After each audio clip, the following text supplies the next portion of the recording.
tal amigos? ¿Cómo están? Les habla Jorge y sean bienvenidos a este tutorial de Java. El día de hoy quería no solamente hacer un tutorial de Java, sino de Java 8, porque vamos a ver unas diferencias entre programación funcional y programación imperativa. Ok, y eso es algo que quería enseñar antes de entrar con conceptos un poco más específicos, como lo vendrían siendo, por ejemplo, las lambdas. Vamos a ver un overview de qué son, de cómo consisten, pero ahorita quería enfocarme en la diferencia entre eso, ¿no? La programación funcional y programación imperativa. ¿Por qué? Porque las lambdas, que es a lo que quiero llegar, pues hacen un papel muy importante en todo esto, especialmente a partir de Java 8, que es donde ya llegan como una nueva característica que realmente hace que el lenguaje evolucione. Entonces, para esto nos vamos a plantear un problema muy sencillo. Vamos a crear una lista de números. Entonces vamos a crear aquí una lista de números. Vamos a utilizar arrays para crear una lista sencilla del 1 al 9. Y lo que vamos a hacer ahora es, vamos a encontrar los números pares y guardarlos en un array list. Okay. Ese es el problema que queremos solucionar en esta ocasión. Entonces voy a agrandar aquí esto un poco para poder tener mejor visibilidad. Vamos a guardar unos array list en un resultado que va a ser otra lista. Entonces vamos a crear aquí una segunda lista que se llame resultados.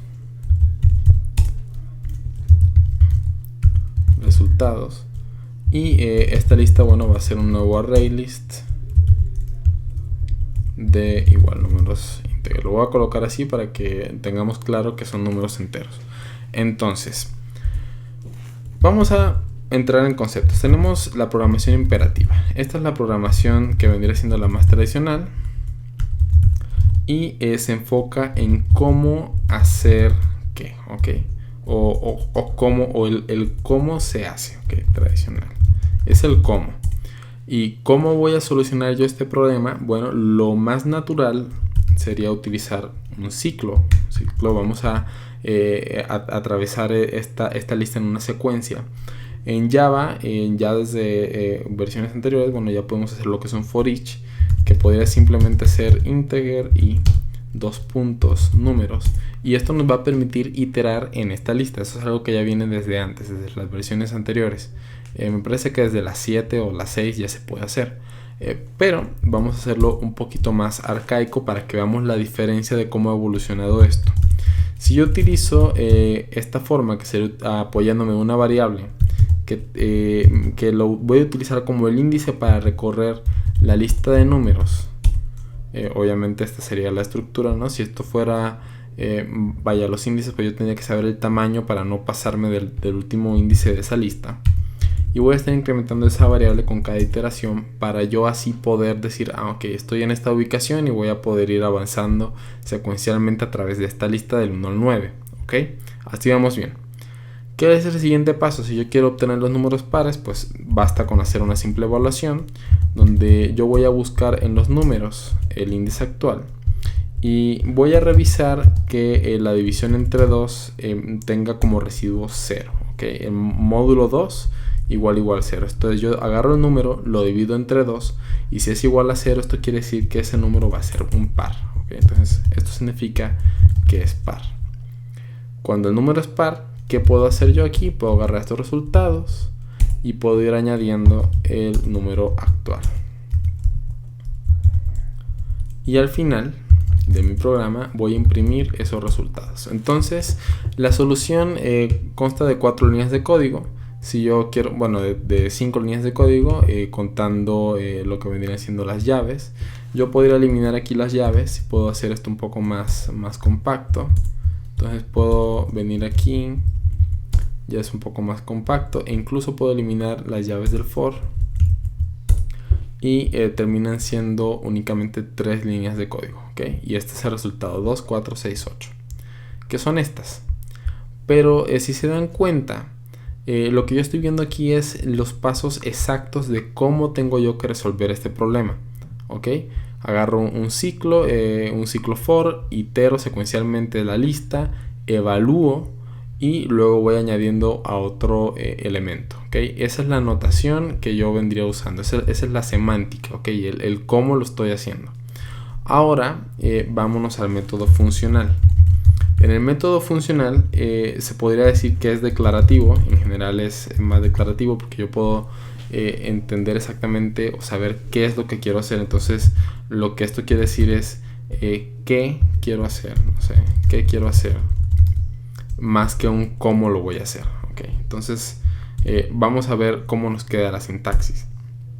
Vamos a colocar aquí resultados y va a ser igual a lo siguiente. En Java 8 las colecciones, en este caso la lista, cuentan con nuevos métodos, nuevos métodos que nos permiten a nosotros implementar soluciones más funcionales, ¿okay? Que antes no se podían hacer. Y uno de estos métodos se llama stream. Y stream es una cosa nueva que llega, que básicamente se podría decir que es como un iterador, pero va a tener ciertas ventajas porque vamos a poder utilizar métodos que son funcionales, ¿ok? El stream básicamente, digamos que organiza esta lista de manera que yo les pueda recorrer de alguna u otra manera, y al recorrerlas puedo aplicar más funciones. ¿Cuál sería una función interesante para poder agarrar esta lista y filtrarla y sacar solamente los números pares? Pues hay una función que se llama filter. Y filter lo que va a hacer es que va a filtrar, como su nombre lo dice, en base a una condición que yo le diga, pero ahorita ya les voy a explicar cómo voy a colocar esa condición. Aquí pueden ver que dice predicate, que es una cosa también nueva en Java 8, que viene con todo esto de lo funcional y de las lambdas y todo esto. Es una interfase, pero es una función. Entonces filter acepta una función como parámetro y predicate es una función que regresa un resultado booleano. Entonces vamos a crear aquí una función estática, o no, incluso ni siquiera estática. Voy a crear, bueno, sí, una función estática, una static boolean que se llame spar, ¿okay? Entonces es una función que va a tomar como parámetro un número entero y básicamente va a evaluar si el número es par o no. Entonces, ¿cómo hacemos esa evaluación? Bueno, n módulo 2 igual 0. Si esto es verdadero, quiere decir que sí es par, y es lo mismo que nosotros hacemos con el if. Pero miren cómo va a quedar la sintaxis. Voy a colocar una referencia a esta función, y es una forma, es una de las formas que existen de referenciar funciones. Vamos a colocar la clase en la cual pertenece. Colocamos 2 puntos 2 veces y vamos a colocar spar, ¿ok? Esto va a ser una referencia a la función.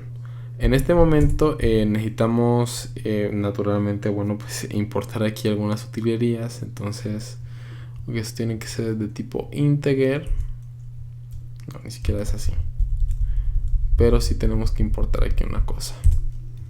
Import java.util.stream.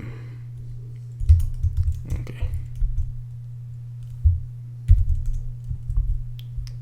Y lo que vamos a hacer al final es que vamos a coleccionar los resultados que obtengamos en nuestro filtrado, ¿ok? Entonces aquí lo que yo quiero hacer es voy a mandar a llamar un objeto que se llama collectors, y ese collector me va a regresar a un stream, ¿ok? Entonces por eso coloqué aquí esta importación. Vamos a colocar .toList. Entonces, ¿qué es lo que está pasando? Aquí, tal como mi código lo dice, estoy agarrando un stream de números o un flujo de números, lo estoy filtrando. ¿Bajo qué premisa? Bueno, solo los que son pares, y los voy a coleccionar y los voy a convertir en una lista. Entonces, cuando yo tengo este resultado que está aquí, voy a comentar esto aquí abajo. Cuando yo tengo ese resultado, esto es programación funcional y es programación declarativa. ¿Por qué es funcional? En esta línea de código lo que yo estoy pasando como parámetro es una función. Entonces filter, la función filter lo que hace internamente es, bueno, voy a ver qué función tengo aquí, voy a evaluar esa función, y si la función me regresa verdadero, bueno, yo voy a agarrar el valor que estoy actualmente y lo voy a pasar por el filtro, y si no, lo voy a desechar. Entonces la función que está tomando es una función que dice, bueno, voy a agarrar un número entero y va a ser verdadero si es par. Pero si yo coloco otra función diferente, el filtrado va a ser diferente. Pero entonces el filtrado lo que hace es ejecutar otra función y en base a eso va a determinar qué es lo que va a hacer. Entonces no solamente cambia completamente el paradigma, sino que también semánticamente nuestro código cambia. Y eso es lo que hace este código más declarativo, ¿no? Porque le estamos diciendo exactamente qué quieres hacer y cómo lo vas a hacer.